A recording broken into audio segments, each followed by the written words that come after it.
Good morning my dear friends and my dear students.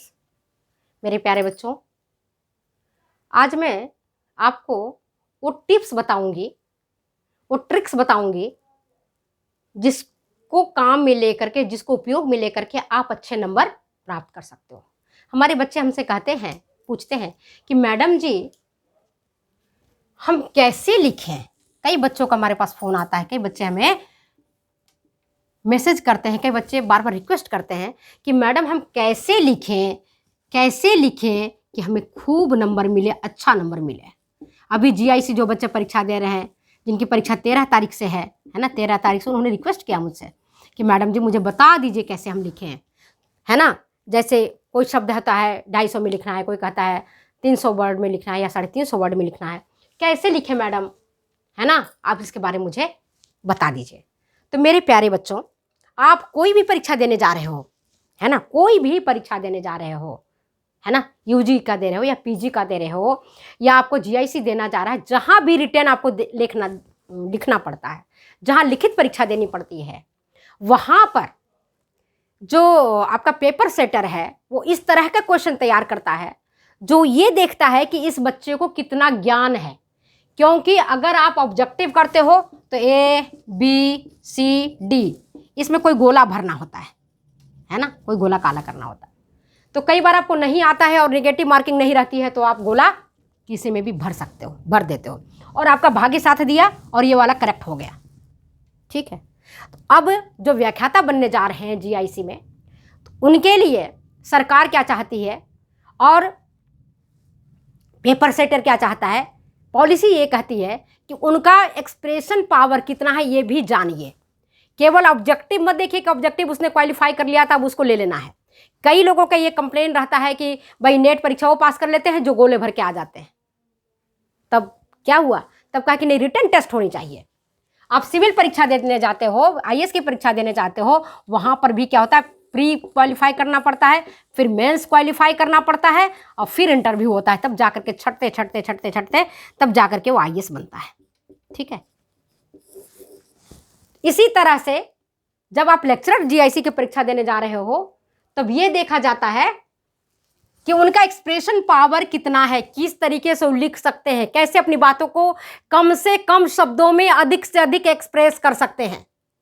और जो व्यक्ति अधिक से अधिक अच्छे तरीके से कम स्थान में, कम अक्षरों में अपनी बात को स्पष्ट तरीके से बताता है, प्रभावशाली तरीके से बताता है, उसका सिलेक्शन होता है, उससे ज़्यादा अच्छा नंबर मिलता है। जैसे मैं कॉपियाँ चेक करती हूँ तो मेरा ध्यान कहाँ रहता है, मेरा ध्यान वो रहता है कि बच्चियाँ गलती कहाँ करते हैं, कहाँ गलती है, और उसी गलती पर हम ऐसे गोला लगा देते हैं और उनके नंबर काट लेते हैं।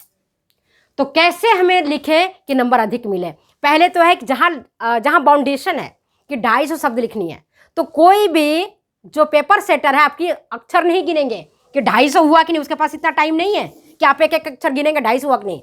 आप 240 भी लिख सकते हो और 260 भी लिख सकते हो। आपके पास स्पेस अवेलेबल रहता है कि इतनी जगह में आपको लिखनी है, स्पेस दिया रहता है, जगह दिया रहता है कितनी जगह में आपको लिखनी है।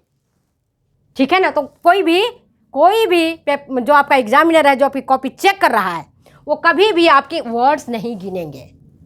तब आप ये लगता है कि जब हमारे वर्ड्स नहीं गिनेंगे तो हम 400 शब्द लिखें, नहीं, आप इसे प्लस माइनस 10 या 20 कर सकते हो। 10 प्लस माइनस 10, 240 भी लिखोगे चलेगा, 250 भी लिखोगे, 260 भी लिखोगे तो चलेगा। इतना मार्जिन मान के चलते हैं।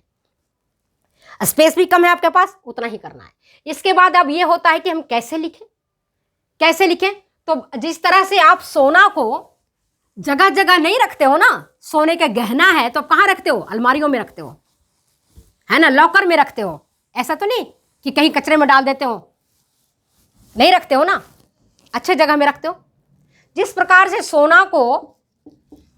सोने की गहना के हो आप कहाँ रखते हो, अलमारियों में, सुरक्षित अलमारी में रखते हो, सुरक्षित रखते हो। तो यहाँ भी आप जो अपने शब्द देने जा रहे हो वह भी चयन करके कम से कम स्पेस में आपको अधिक से अधिक देना है। इसके लिए आप चाहो तो आप टेबल का यूज कर सकते हो, इस तरह से जो मैंने टेबुलर फॉर्म में बताया हुआ है। है ना। चाहो तो आप चार्ट बना करके यूज कर सकते हो, आप चाहो तो ट्री चार्ट का उपयोग कर सकते हो, है ना, ट्री चार्ट का उपयोग कर सकते हो। इस तरह से भी उपयोग कर सकते हो। जैसे मान लो पोषक तत्व है ना, तो पोषक तत्व है तो यहाँ पर माने कार्बोहाइड्रेट, यहाँ प्रोटीन, यहाँ विटामिन, यहाँ मिनरल्स, यहाँ खनिज लवण, है ना, यहाँ जल, ऐसे आए। इसी तरह से जो चीज़ आप बताना चाह रहे हो, अभी मैंने आपको कम्युनिकेशन के बारे में बताया है। कम्युनिकेशन के 5 मान लो 4 एलिमेंट है।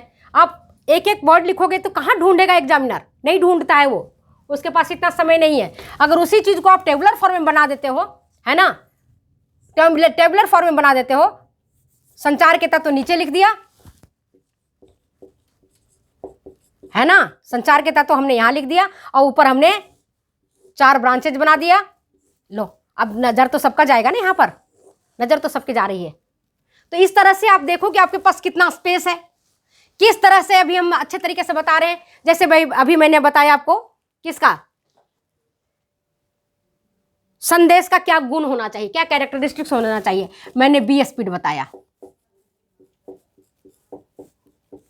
अगर बी स्पीड का फुल फॉर्म आप बता दोगे वहां पर जाकर के, तो भले एक्सप्लेन नहीं करोगे तब पर भी आपके एग्जामिनर फुल नंबर आपको देंगे, फुल नंबर देंगे, क्योंकि उनको पता है कि इस बच्चे को आता है। तो आप कोई भी चीज देने जाओ तो इस प्रभावशाली तरीके से लिखो, लिखावट आपकी स्पष्ट होना चाहिए, लिखावट आपका साफ होना चाहिए, स्पष्ट तरीके से पढ़ा जा सकने वाला होना चाहिए। कई लोग क्या करते हैं, बच्चे कॉपी भरने के चक्कर में ऐसे ऐसे लिख देते हैं कीड़े मकोड़ों की तरह। अब हमको समझ ही नहीं आता कोई लिखा क्या है। सेंटेंस आपका बिल्कुल सही होना चाहिए, है ना, ऐसा नहीं कि ग्रामर को ध्यान में रखते हुए आपको लिखना है। आप जो चीज लिख रहे हो उसका तारतम्य होना चाहिए।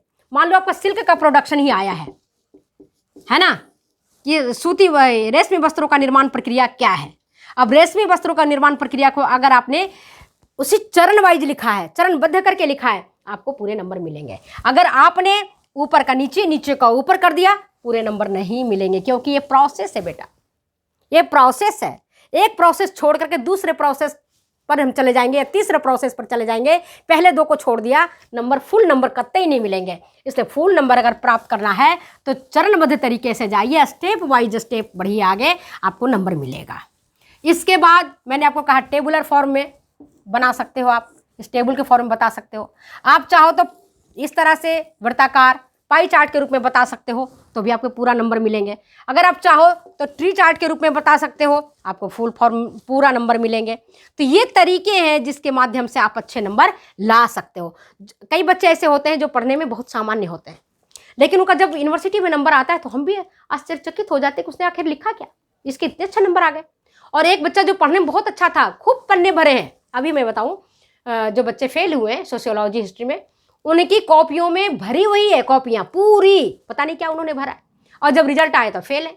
और कहते मैडम हमने तो बहुत लिखा, हमने बहुत लिखा फिर फेल हो गए। अरे भाई तुमने क्या लिखा बेटा, मुझे तो पता नहीं चला कि तुमने लिखा क्या है, आखिर कैसे फेल हो गए आप। जब उनकी कॉपी रीचेक करने के लिए आती है तो पता चला जो काम की बातें तो उन्होंने लिखी नहीं, फालतू की बातें लिख रखी है। तो फालतू की बातों में कौन नंबर देगा। जहां पर मान लो कि टिश्यू है, सेल है, जहां पर फालतू बातों आप लिख ही नहीं सकते हो 2 लाइन।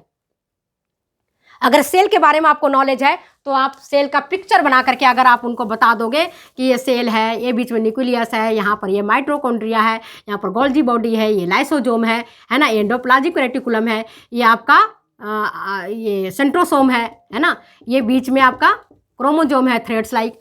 अगर इस तरह से करके आप बताते हो तो आपके फुल नंबर मिलेंगे। अगर आप चित्रों का जहाँ चित्र की आवश्यकता है वहाँ चित्र के माध्यम से बताओ, जहाँ पर चित्रों की आवश्यकता नहीं है वहाँ आप कुछ इस तरह से छोटे से फॉर्मूला टाइप का करके बताओ तो पूरे नंबर आपको मिलेंगे। और अगर आप ऐसा नहीं करते हो और नंबर की उम्मीद करते हो तो नंबर कहाँ से मिलेंगे तुम ही सोचो।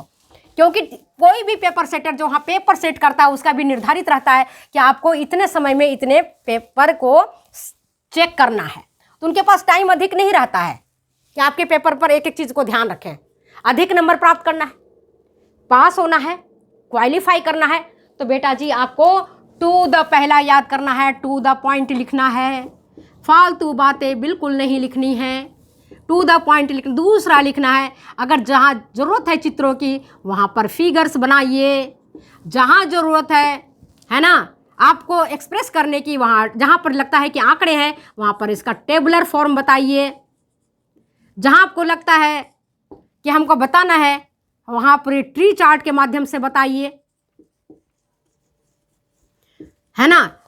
फिर इसका आपका जो अक्षर है, लिखने का लिखावट सुंदर होना चाहिए। इसके लिए आपकी गति होना चाहिए, स्पीड होना चाहिए लिखने का। अगर आपके पास स्पीड नहीं होगा, आप 2 ही क्वेश्चन में छोड़ दोगे। हम कॉपी चेक करते हैं तो हमें पता चलता है कि शुरू में तो बच्चे बहुत अच्छा लिखते हैं, बहुत अच्छा लिखते हैं, और हम फुल नंबर, मतलब कि 5 नंबर का क्वेश्चन है तो उसमें 4.5 नंबर तक हम दे देते हैं। लेकिन अंतर तक आते आते आते आते बच्चे 2-3 क्वेश्चन छोड़ देते हैं। अब क्या बताओ, एवरेज ही हो गया ना। आपने छोड़ दिया, आपने लिखा तो बहुत अच्छा, आपने बताई भी बहुत अच्छा, लेकिन आपकी स्पीड नहीं थी लिखने की, तो आपने या तो आपको आता नहीं था या आपने क्वेश्चन को छोड़ दिया तो आपके नंबर नहीं मिलेंगे, है ना। यहाँ पर नंबर नहीं मिलेंगे, आपके 0 नंबर मिलेंगे। तो ये ध्यान रखना आप। तो ये चीज़ों पर आपको विशेष ध्यान देना है कि हमको किस तरह से करना है। पहले टू द पॉइंट लिखें, दूसरा जहाँ चित्र की आवश्यकता है वहाँ चित्रों के माध्यम से समझाएं, और चित्रों के माध्यम को लेबल भी करें। चित्र बना के छोड़ो मत, चित्रों को लेबलिंग भी करना है। लेबल्ड चित्र होना चाहिए। डायग्राम हमारा, जो डायग्राम हम बनाए वो हमारा लेबल्ड होना चाहिए। समझ गए बात को। डायग्राम हमारा क्या होना चाहिए, लेबल्ड होना चाहिए। टेबुलर फॉर्म की जरूरत है वहाँ टेबुलर फॉर्म करो, जहाँ फॉर्मूला की जरूरत है वहाँ फॉर्मूला लिखो, जहाँ फॉर्मूला की आवश्यकता है वहाँ फॉर्मूला लिखिए। बिना फॉर्मूला के अगर आपने एक्सप्लेन कर दिया आपके नंबर नहीं मिलेंगे। उनको ये लगेगा कि इन्होंने टिपा है, चोरी कहीं से किया है, ठीक है। तो हमें जहाँ फॉर्मूला की जरूरत है वहाँ फॉर्मूला लिखेंगे। हम अपनी बातों को ट्री चार्ट के माध्यम से बताएंगे। लिखावट हमारा सुंदर होना चाहिए और अच्छा होना चाहिए, पढ़ने योग्य होना चाहिए, और स्पीड मेंटेन करना चाहिए। अगर आपकी स्पीड नहीं है लिखने का तो क्वेश्चन छूट जाएगा। अब जब क्वेश्चन छूटेगा तो आपको नंबर पूरे नहीं मिलेंगे। तो जो आपके बहुत दिनों से आप मुझसे पूछ रहे थे कि मैडम हम कैसे लिखें, हम कैसे क्वेश्चन करें, है ना, 50 शब्दों में है तो क्या हम 40 शब्द लिख सकते हैं? बिल्कुल लिख सकते हो। आप अपनी बात को अच्छे तरीके से रखो, जहाँ डेफिनेशन देना वहाँ पर डेफिनेशन दो, और उसको अंडरलाइन कर दो, कि भाई, ताकि जो आपका कॉपी चेक करने वाला है एग्जामिनर, उसकी नज़र आपकी अच्छाई पर पड़े, तुरंत देख करके आपको नंबर देंगे। ठीक है, फिर मिलते हैं बेटा अगले वीडियो में अगले एपिसोड के साथ। तब तक मुझे दो जाने की इजाज़त। Bye bye.